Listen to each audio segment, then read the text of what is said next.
अस्सलाम वालेकुम नाज़रीन, आप देख रहे हैं क्वेश्चन आवर विद मोना आलम। सैलाब के बायस जो तबाहकारियाँ हैं बदकिस्मती से बताया जा रहा है कि बहुत सारे लोग वंस अगेन, जैसे कि हर सैलाबी सूरत हाल में होता है कि डिस्प्लेस्ड हैं, मिसप्लेस्ड हैं, उनको फिर अपने रिहेबिलिटेट करना है, उनके हवाले से जो अब उनको इमदाद पहुँचानी है। यही सिलसिला, ये बदकिस्मत सिलसिला और बहुत अफसोसनाक सिलसिला हमने गुज़िश्ता जो सैलाब गुजरा है पाकिस्तान में 2022 का, जिस पे बड़े पैमाने पे बहुत से सूबों में बिलखुसूस तबाहकारियाँ रहीं। पख्तूनख्वा, सिंध बहुत ज़्यादा मुतासरा, जनूबी पंजाब बहुत ज़्यादा मुतासरा इलाक़ों में से रहे। और इस पूरे हाल अहवाल में बलोचिस्तान इज़ वेल, इस पूरे हाल अहवाल में उस वक्त भी नाजरीन जो लोग थे, बताया जाता है वो तब के जो डिस्प्लेस हुए पे थे, अभी भी उनमें से कई ख़ानदान, कई अफराद डिस्प्लेस्ड हैं। अभी भी जो प्रेजेंट डे सैलाब है, जाहिर है इससे ये जो अब चैलेंज राइट एट हैंड है इस वक्त, अब इससे निमटना ऑब्वियसली तमाम जो लोग हैं, तमाम कुव्वत है, तमाम एफर्ट्स हैं, वो इसकी तरफ ही होनी चाहिए। किसी की इसके ऊपर दूसरी प्रायोरिटी हो ही नहीं सकती। लेकिन बहरहाल जो इस वक्त मौक़िफ़ सामने आ रहे हैं, ख्वाह वो वफाक का मौक़िफ़ हो, पख्तूनख्वा हुकूमत का मौक़िफ़ हो, कवर करना बहरहाल हमारे लिए लाजमी है कि चूँकि वो अपने अपने पॉइंट से, पर्सपेक्टिव से, जाविये से बता रहे हैं कि कौन कितनी मदद कर रहा है। और ये जो चीज़ है, क्योंकि एक बड़ा एक फितरी सवाल है कि अगर ये क्लाउड बर्स्ट था और इस पैमाने की ये जो क्लाइमेटिक चेंजेस थे, अगर ये चीज़ें हुई तो क्या इनका कोई फोरकास्ट मौजूद नहीं था? क्या वहाँ पे लोगों को पहले से इत्तला नहीं की जा सकती थी कि वो इवैक्यूएट करते एरिया, या कोई तो इंतजामात कोई इसके हवाले से लिए जाते, कोई तो प्रीएम्प्टिव मेजर्स लिए जाते, वो क्यों नहीं थे?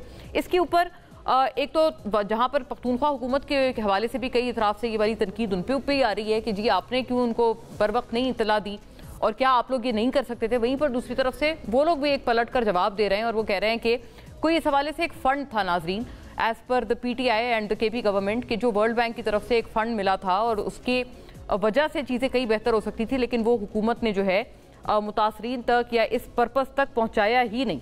ये जो गिला है, ये क्या सिर्फ PTI कर रहे हैं, या इससे पहले मुझे याद पड़ता है कि बिलावल साहब भी, बिलावल भुट्टो भी, उस वक्त तो वो बाकायदा गवर्नमेंट में थे, फॉरेन मिनिस्टर थे PDM-1 की गवर्नमेंट में, वो उस वक्त भी ये गिला करते हुए नजर आते थे कि सैलाब के हवाले से जितनी भी जो इमदाद मिली, ख़ास तौर पर बैनुल अक़वामी इदारों से, वो पता नहीं कहाँ चली गई। और वो बहुत इस हवाले से शदीद तरीन तनकीद करते रहे थे वफाकी हुकूमत पे और बिलखुसूस PMLN पे, वज़ीर आज़म शहबाज शरीफ पे, जो कि ऑब्वियसली उस वक्त भी प्राइम मिनिस्टर थे।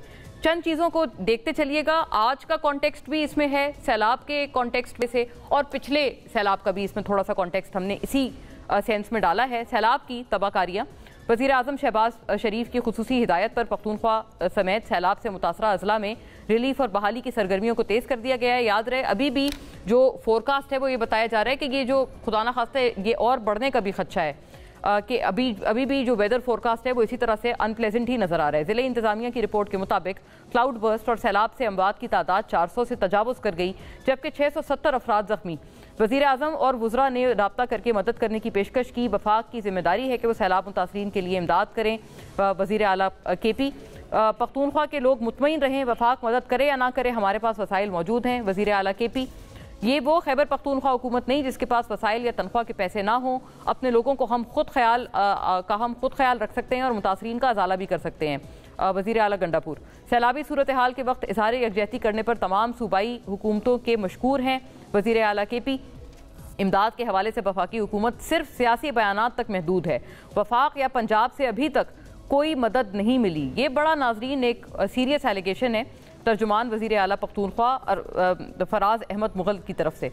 2022 के सैलाब का भी नाजरीन इसमें यह कॉन्टेक्स्ट अब आता है कि 2022 के सैलाब के बाद हुकूमत को वर्ल्ड बैंक की जानिब से मौसमी रेडार्स के लिए फंडिंग फराम की गई, लेकिन 3 साल गुजरने के बावजूद हुकूमत इसका टेंडर प्रोसेस मुकम्मल ना करा सकी।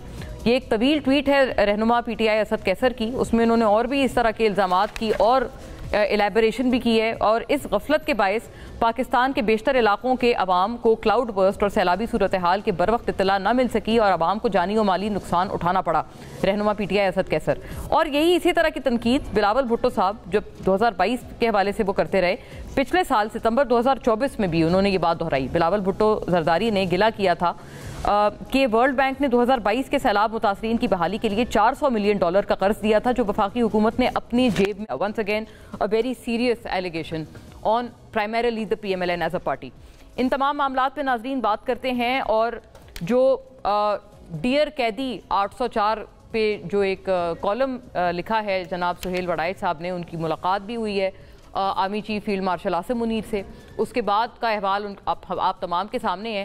انہوں نے بیسیکلی ان کی اس ملاقات کی جز کو اٹھایا ہے جہاں پہ یہ بات آرمی چیف کی طرف سے کہی گئی تھی کہ معافی تلافی جو ہے وہ بہترین راستہ ہے، اور قرآن کا حوالہ دے کر یہ کہا گیا کہ جنہوں نے یہ راستہ نہیں چنا وہ صرف تکالیف میں رہے.